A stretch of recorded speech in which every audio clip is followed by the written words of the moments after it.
Ya, praktik swab yang dilakukan sendiri tanpa bantuan ahli marak diperbincangkan. Bahkan ternyata alat untuk melakukan swab itu terpantau cukup banyak diperjualbelikan di media sosial dan juga e-commerce. Lantas apa saja resiko melakukan swab sendiri tanpa bantuan ahli? Untuk membahasnya kita sudah terhubung dengan Dr. Erlina Burhan, dokter spesialis paru Rumah Sakit Persahabatan. Selamat malam dokter, apa kabar? Selamat malam, kabar baik. Ya, dok, ini marak nih selebritas dan juga banyak sekali kita lihat di media sosial video ataupun foto melakukan swab antigen sendiri tanpa bantuan tenaga ahli. Ini bagaimana dok kalau dilihat dari sisi medis? Sebenarnya boleh nggak sih? Kalau menurut saya seharusnya tidak dilakukan oleh individu yang tidak terlatih ya.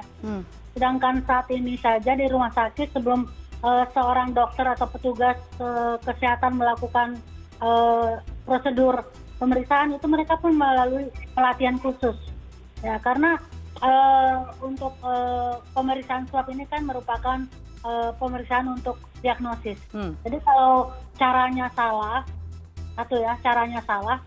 tidak, diagnosisnya tidak akan tepat. Itu satu. Hal kedua juga mungkin membahayakan ya, karena kalau orang yang tidak terlatih mungkin membahayakan dirinya sendiri, mungkin melakukan swab atau hapusan pada tempat yang salah, mungkin sampai berdarah atau tidak steril dan lain-lain, dan menurut saya itu sebaiknya tidak dilakukan.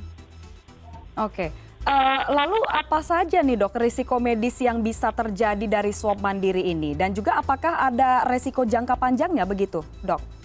Ya, pertama adalah risiko kesalahan dalam melakukan prosedur. Kedua adalah risiko akibat dari kesalahan itu. Akibat dari kesalahan adalah diagnosisnya atau hasil yang didapat tidak tepat. Kedua, akibat dari tindakan sendiri, jadi artinya ada efek samping. Ya, karena memang tidak terlatih, mungkin yang terusap atau mungkin bahkan tertusuk tempat lain, atau bahkan mungkin masuk lebih dalam lagi, bisa menimbulkan luka atau infeksi. Nah, ini juga sesuatu yang tidak kita inginkan. Jadi sebaiknya serahkanlah kepada ahlinya. Kalaupun Anda kemudian ingin menjadi tenaga swab, betul-betul melatih diri dan lakukan untuk betul-betul membantu kegiatan pemerintah begitu ya. Oke, lalu untuk sukarelawan begitu ya. Oke, berarti ada memang untuk pelatihannya sendiri, dok. Ya, jika betul, memang kan ingin mesti tahu anatomi dulu ya, anatomi hidung, bagaimana di dalamnya, kemudian harus tahu juga anatomi di tenggorokan. Jadi bukan hanya asal istilahnya asal dicolok-colok aja, ya nggak bisa begitu juga. Oke, berarti ingin memperjelas nih dok, kalau memang ingin melakukan swab mandiri itu harus mengikuti pelatihan terlebih dahulu begitu ya? Iya, kalau mau safe seperti itu, tapi saya sih nggak sarankan ya. Kenapa tidak saya sarankan? Pertama, itu butuh waktu dan kesalahan itu lebih berpotensi untuk terjadi. Iya, kesalahan prosedur ya. Buang-buang regen, buang-buang kit, dan juga buang tenaga, buang waktu, dan menimbulkan juga rasa yang tidak stres atau tidak nyaman ya. Oke, baik. Nah, tadi salah satu resiko yang Dr. Erlina sebutkan di awal adalah resiko akurasi hasilnya. Nah, kalau berbicara mengenai hasilnya sendiri nih dok, apakah hasil dari swab mandiri yang dilakukan tanpa pendampingan dari tenaga ahli ini bisa dipercaya begitu, sama dengan jika kita melakukan tes swab kepada tenaga ahli begitu, dok? Iya, saya sih mengatakan bahwa saya tidak akan terlalu percaya atas suatu prosedur yang dilakukan oleh orang yang tidak terlatih. Apalagi ini adalah prosedur medis ya. Dan itu tadi saya sampaikan ada efek sampingnya atau terjadi kecelakaan pada saat prosedur yang tidak benar itu tadi bisa luka, bisa alat masuk ke dalam, bisa tertusuk, bisa infeksi, karena perlu sterilitas, dan itu juga harus diketahui tata caranya. Oke. Lalu dokter, ini salah satu alasan melakukan swab sendiri atau swab mandiri ini adalah selain karena lebih hemat tentunya, dan juga ini dikatakan ada anggapan bisa meminimalisir kontak fisik yang notabene merupakan salah satu media penularan COVID. Apakah benar ini dok? Bisa mengurangi resiko kontak fisik dan tertular COVID-19 juga? Ya, nggak begitu juga. Kalau di tempat yang sudah memang biasa dipakai untuk melakukan pemeriksaan kan memang sudah protokol kesehatannya dijalankan. Caranya juga ada, jadi tidak sembarangan. Ada yang kita sebut melaksanakan PPI, pencegahan dan pengendalian infeksi. Jadi tata caranya ada, nggak bisa orang dengan kepercayaannya sendiri melakukan dan merasa benar. Itu satu hal. Kedua, ini saya ingin sampaikan ini bahwa rapid test antigen itu nggak semuanya juga direkomendasikan oleh WHO. Yang baru direkomendasikan kan ada 2 itu. Nah, kalau yang ternyata rapid test yang dipakai adalah yang tidak direkomendasikan, nah hasilnya kita juga nggak bisa percaya. Oke, berarti memang rapid test antigen ini tidak termasuk dari salah satu yang direkomendasikan WHO, begitu ya? Ya harus dilihat lah di labelnya, karena jadi sekarang sejak tanggal 16 Desember itu WHO mengeluarkan revisi baru mengatakan bahwa yang terkonfirmasi positif untuk COVID bisa melalui PCR dan bisa juga kalau antigennya positif.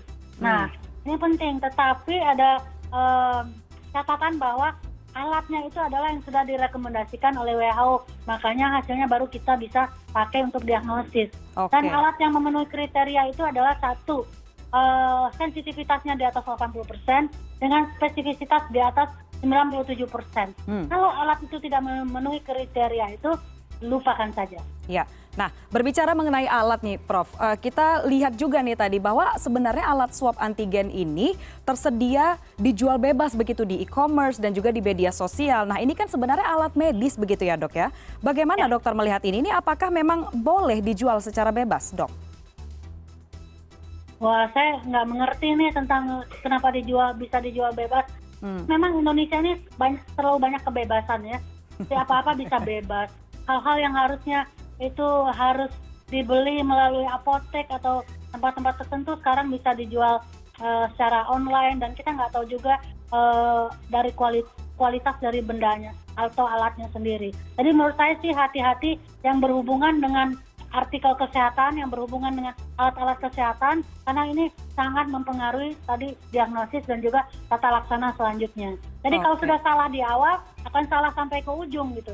Apakah Anda mau salah? Jadi artinya begini loh ya, mungkin Anda sebetulnya positif, tapi karena caranya tidak bisa atau tidak terlatih, kemudian jadi negatif dan lalu merasa senang, kemudian tidak menjalankan protokol kesehatan, maka selain Anda dirugikan, tidak ditata kelola, tidak ditata laksana dengan sebagaimana mestinya, sebagai COVID juga berpotensi menularkan kepada orang lain, karena biasanya orang yang sudah mendapatkan hasil negatif cenderung kemudian merasa aman dan agak lengah. Ini dan satu hal tentang rapid test antigen, kalau dia positif barulah itu yang akan dianggap sebagai hasil yang betul-betul bisa kita terima. Tapi kalau negatif, hati-hati. Kalau negatif belum tentu itu bukan COVID, harus dikonfirmasi dengan PCR. Jadi walaupun hasil Anda negatif pada pemeriksaan rapid antigen, belum berarti Anda bukan COVID, karena mesti dikonfirmasi dengan PCR. Oke, berarti justru berbahaya begitu ya, apalagi jika dilakukan sendiri tanpa dampingan tenaga ahli begitu dan negatif, itu membuat kita justru harus lebih waspada dan dibuktikan lagi dengan PCR begitu ya dok ya? Iya, ini masyarakat ini memang kreatif ya, tapi saya minta kreatifnya untuk yang positif lah, jangan yang untuk membahayakan diri sendiri maupun membahayakan orang lain. Iya, lalu biar kreativitas ini tidak semakin kemana-mana begitu dok, bagaimana sebenarnya dok proses yang ideal jika kita ingin melakukan tes swab antigen ataupun PCR? Ya, jadi begini, pertama kita mesti mengetahui status kita. Kalau pertama, apakah kita kontak erat? Kontak erat itu artinya berkontak dengan orang yang positif atau yang probable, ya, itu dalam karena jarak yang disebut kontak erat ya, jaraknya kurang dari 1 meter dan juga durasi atau lamanya kontak lebih dari 15 menit. Nah itu kalau Anda mengalami itu, apalagi dalam 14 hari yang lalu, dalam waktu 14 hari, maka sebaiknya Anda mencari tahu status Anda, karena Anda termasuk kontak erat. Nah untuk mencari tahu status ini adalah memeriksakan diri ke laboratorium yang memang sudah ditunjuk oleh pemerintah.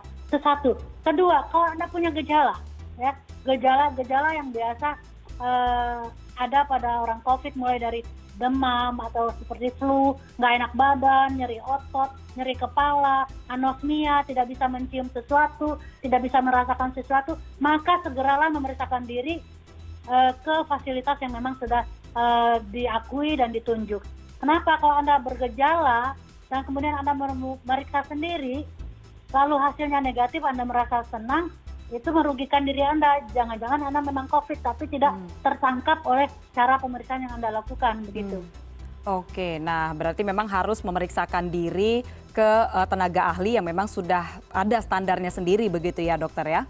Iya, saya Baik. ingin sampaikan juga. Iya. Ada salah satu selain demam ya, salah satu gejala yang Anda juga harus hati bahwa ini kemungkinan besar adalah COVID. Yaitu ada anosmia dan agesia, yaitu Oke. tidak bisa membaui sesuatu dan tidak juga bisa merasakan sesuatu.